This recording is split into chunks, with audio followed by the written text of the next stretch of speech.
श्रीराम समर्थ. सर्व गुरु परंपरेला वंदन करून, संत सज्जनांना वंदन करून आज आपण चांगदेव 65ची पुढची ओवी काय आहे ती पाहणार आहोत. पाहूया काय म्हणतात ज्ञानदेव ते.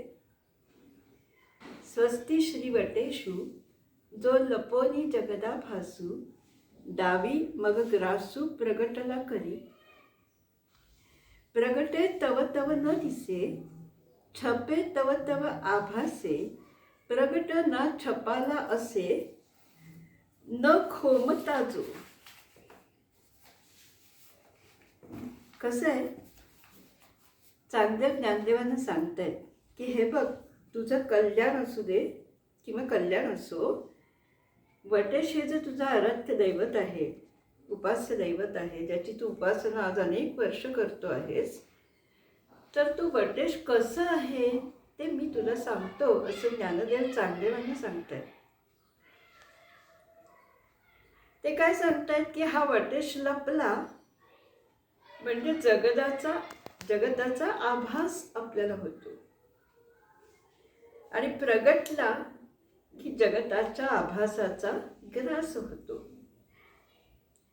म्हणजे ज्ञानेश्वर स्वतः कसे सांगतायत, मावळवीत विश्वाभासू, म्हणजे विश्व नव्हे, विश्वाचा आभास मावळून जातो. म्हणजे अधिष्ठान हे सत्य आहे, आणि त्या अधिष्ठानावरती नामरूपात्मक जे जे काही भासतं ते आभास आहे. पहा, ज्ञानेश्वरीमध्ये पसायदान जेव्हा म्हटलं ज्ञानेश्वरांनी, त्याच्यात सुद्धा ते काय म्हणतात, जे खळांची व्यंकटी सांडू, म्हणजे ते खल लोक दुष्ट होऊ देत, म्हणजे मरू देत किंवा नाहीसे होऊ देत असं नाही म्हणत. त्यांच्यातली वाईट प्रवृत्ती आहे ती नाहीशी होऊ दे, हो की नाही. तसं आता ते तेच सांगतायत की जगताचा आभास नाहीसा झाला पाहिजे, आणि परमात्मा जगतामध्ये जो आहे त्याचा आपल्याला दर्शन झालं पाहिजे. कसं, आता बघूया. आपण माती घेतली, मातीचे आपण वेगवेगळे आकार केले, माठ केला, गडकी केली, आणखी काही केलं. तर आता कसं झालं, मडकी म्हणा, काळगं म्हणा, माठ म्हणा, काय जे केलं असेल ते, ही जी नावं आहेत की नाही, ही फक्त व्यवहारासाठी आहे. त्यातली मृत्तिका किंवा माती हेच खरं सत्य आहे. म्हणजे नाव आकार हे व्यवहारामध्ये सत्य असलं तरी ते परमार्थामध्ये असत मानतात. किंवा अगदी सोपं उदाहरण, आपण एखाद्या अंधारा खोलीत गेलो, तिथे भिंतीवरती एखादी दोरी टांगली आहे, आपल्याला पटकन वाटतं अरे बापरे साप नाही आहे ना. म्हणजे साप भासणं, सर्प भासणं हा आभास आहे, आणि रज्जू हे सत्य आहे, अधिष्ठान. म्हणजेच जगतरूप जो परमात्मा आहे तो जगताच्या अंगाने, आणि अधिष्ठान जो परमात्मा आहे त्याच्याही अंगाने कसं नटून राहिलं आहे हे पाहणं म्हणजे बोध आहे. जे त्याला लक्षात. प्रगटला म्हणजे तो आभासाचा ग्रास करतो, पण जगताच्या रूपाने नटून कोण राहिलाय, तो परमात्माच नटून राहिलाय. हे ज्ञानी पुरुषांच्या लक्षात येतं, आणि हाच या ओव्यांचा वेदांताचा गाभा आहे. सोन्याचे अलंकार झाले, आपल्या दृष्टीने झाले वेगवेगळे, पण त्यामधलं सत्य तत्व कोण आहे, सोनं.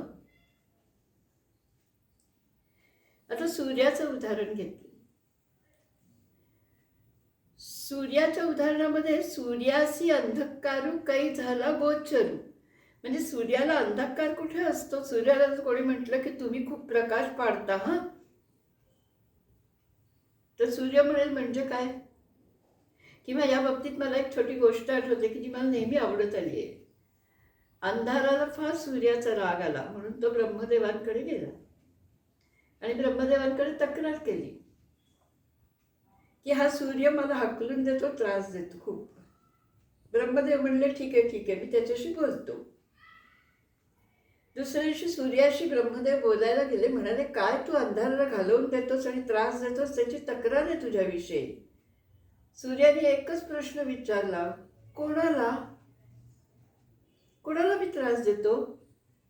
बरोबर आहे, कारण अंधार कसा असतो ते सूर्याला माहीतच नाही ना. सूर्य आला की अंधार नाहीसच होतो मुळे. मग ब्रह्मदेव पण गालातल्या गालात हसले.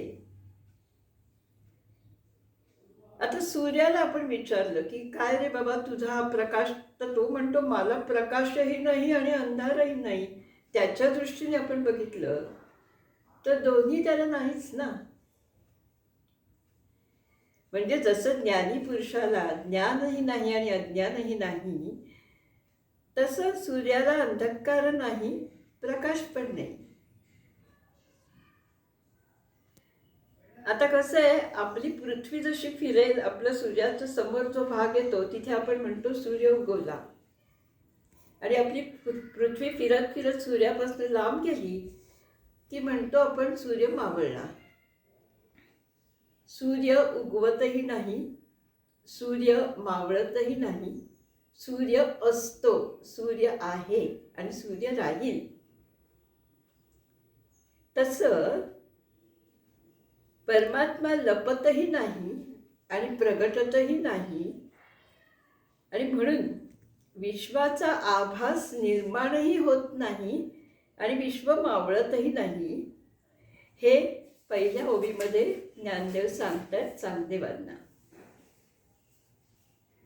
आणखी छोटं उदाहरण बघूया. आता किती वाजलेत? 11:30 वाजले. तुम्ही मला सगळेजण 11:30 वाजता बघता. आत्ता मी दिसते, मग 11:15 मी दिसणार नाही का? दिसणार, कारण मी अखंडच आहे. तुमचे वाजलेत किती आणि तुम्ही बघताय किती ही वेगळी गोष्ट आहे. त्यामुळे आपल्या दृष्टीने परमात्मा कधी प्रगट होतो, कधी लपतो. आणि भगवंत लपला की आपण कष्टी होतो, भगवंत प्रगट झाला की आपण आनंदाने उड्या मारतो. मग संत म्हणतात की ज्यांनी आत्मदर्शन त्यांना झालेलं आहे ते म्हणतात की परमात्मा लपतही नाही आणि प्रगटतही नाही, तो अखंडच आहे.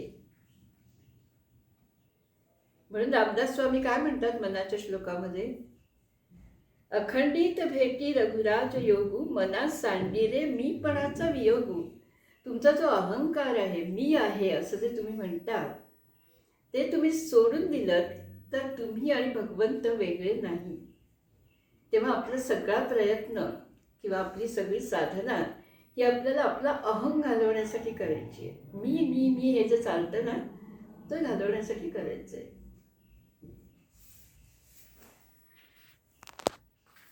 त्यामुळे प्रगटला न लपाला असे न खोमता. जो खोमता म्हणजे त्याचं कुठेही जाणं नाही आहे, कुठेही येणं नाही आहे, तो आहेच.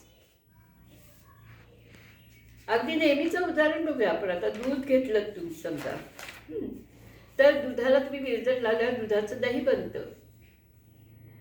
आंबटपणा निर्माण होतो, ते घट्ट होतं, त्याच्यामध्ये दुधाचा अंश असतो. पण दही हे दुधापासून बनलेलं आहे, दह्याचे गुणधर्म वेगळे. तसं मूळ दुधाचंच आहे ना दही केलं तरी. तसं आपण म्हणजे परमात्मा हा मूळ आहे आणि बाकी सगळं जग हे त्याच्यावरती निर्माण झालेलं आहे, अधिष्ठानावरती निर्माण झालेलं आहे. आणि त्यामुळे ज्ञानदेव त्यांना सांगतायत की हे बघ, तू आणि ईश्वर वेगळे नाहीच आहात.